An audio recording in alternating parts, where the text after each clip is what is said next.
So this is Hudayfa Ashkar.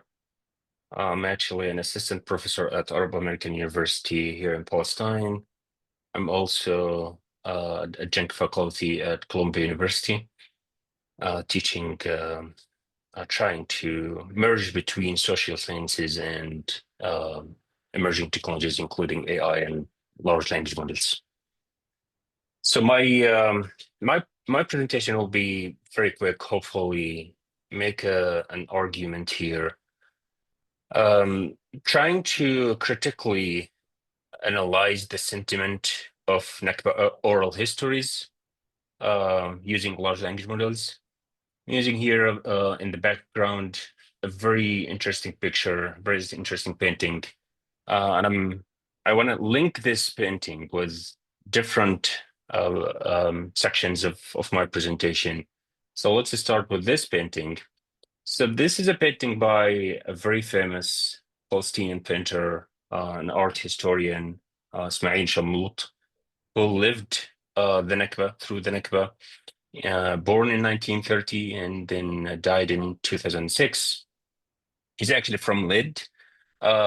His paintings actually documented the history of Palestine and especially the Nakba, the displacement of Palestinians in 1948 in different paintings. He had a very good brush and a very vivid memory helped him through his paintings. This painting is actually called A Sip of Water. It shows a very dramatic scene of panic and chaos where a mouthful of water for a thirsty mother during the displacement. I make a comparative argument about how this painting actually might give a very good sentiment, more than a sentiment, a full article used by large language models. So what I did in this paper is trying to critically examine the application of sentiment analysis using the Nakba oral histories. I make an argument while large language models offer really valuable insights into the emotional tones of texts, they must be used with caution. The study positions Nakba narratives as a crucial language resources, emphasizing the role in shaping the collective memory and identity of Palestinians and probably Arabic language. It highlights the importance of interdisciplinary approaches, combining computational methods with cultural sensitivity, using quantitative and qualitative measurements when applying and evaluating AI. And that's something that I'm still struggling with. Some of my work recently is actually around this idea on how can we come up with a qualitative measurement that could evaluate the results of AI and large language models instead of just using numbers. And I'll show you just a glimpse of those results and through my struggle. I used the data from Nakba archive. It's a grassroots oral history collective established in 2002. The data set is this data set is actually very valuable. There is a 30 video interviews. It's in Arabic and in English. The transcript in Arabic and in English, so you could read both. This is testimonies of first generation Palestinian refugees who lived actually through the Nakba. Um, and it actually captures testimonies from different Palestinian villages and towns that those people were displaced or destroyed, and those villages were destroyed during the creation of the Israeli colonial state. One thing in particular is actually very interesting. As I promised, I'll go back to Ismail Shamlout again. One of the actually testimonies were for Ismail Shamlout. He actually give his testimonies. I think his testimonies was more than I think 8 pages long. But the idea here, I'll give you just a glimpse of it, of this testimony. He started uh, talking about Mawasim and Eid and festivals in his city, Lid and Ramla, and then start talking about the situation before Nakba, with a lovely and interesting emotions and very interesting way of describing the situation before Nakba, and then he went to the situation of the Nakba and the events of the Nakba, and he showed a very sensitive, very disturbing, very sad emotions in his testimonies. Of course, he's a painter. He can actually paint some his emotions more properly than most of us. So, this exact testimony, or the oral history of the Nakba by Ismail Shamut was very interesting to me. Now, what I did in this study is basically very simple framework.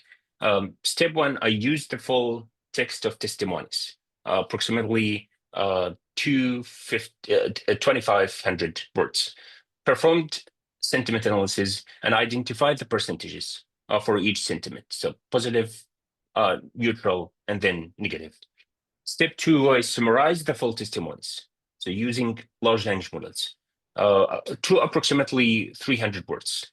And then I asked large language models, of course, using the prompt to preserve key points, themes, and emotional expressions.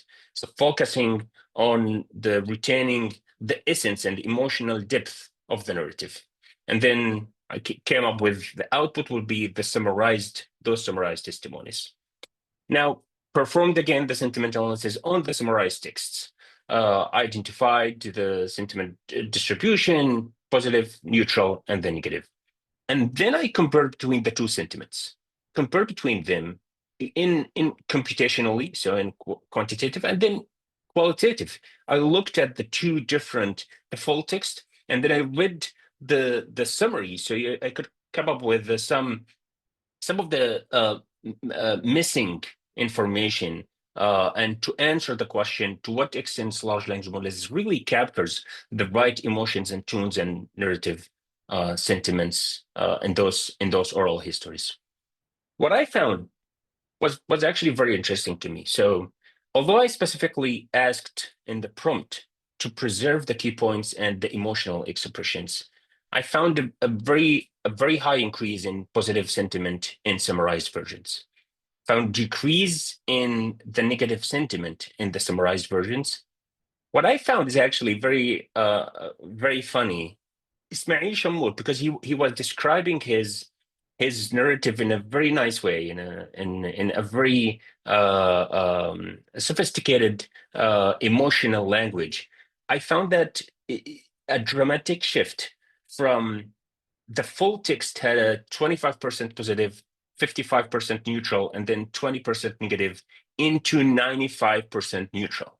So most of what he was talking is actually about how the Nakba hurted people, and how the Nakba shaped the social environment for the people in Lid. But then large language model failed actually to understand this language and focused on the neutral level of tune. So I found that it was to some extent unable to fully capture the emotional complexities of those narratives that are shaped by trauma and historical injustice. Of course, the full text of those testimonies, in some parts of it shows some positive sentiment. But the key point here is that those oral histories, if you read the article, you might actually end up crying because it's although in some words, I would say it's just a very positive words, but in the context, in behind those lines are really very sad and very tragic information, and a very traumatic, complex narratives. So this was my main point in this paper, and I'll finish with again another scene from Ismail Shammout, who his narrative actually was considered as a neutral one from large language models. But if you look at the picture, just one picture, you will see that this scene shows how during the displacement, a very old man traveling during the forced displacement, trying to answer his grandson to where we are going, and it turns out that he just turns his head back, showing that we will be going to the homeland. That's my presentation, and thank you very much for listening. Thank you, Hudayfa. Are there any questions for Hudayfa about his paper?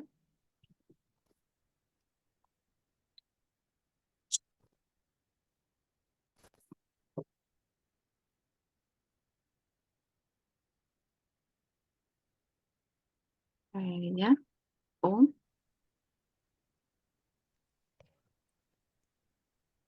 Muted, Johan. Yeah, I think you're muted. Yes, sorry. Interesting experiments and interpretation. It wasn't clear to me, and if you said it, I apologize. Did you do these experiments on the Arabic transcriptions or in the English translation of the Arabic transcriptions? On the English transcript. So what I Really? wanted to do is actually to try to avoid the idea of low resources languages. So I wanted to use a high resource languages in English to avoid some bias. I know in Arabic the context will be very hard actually to capture, but I thought in English it would be easier, right? But it seems it's not. But it would be interesting to actually do the experiment as well in Arabic. Yeah. Just to see what the data then actually is. Yeah, that'll be my future intent, actually. Thank you very much. Because I mean, it is kind of amazing how easily multilingual these large language models are, at least at the surface level, while in fact perhaps lacking the cultural context. Exactly. Mhm.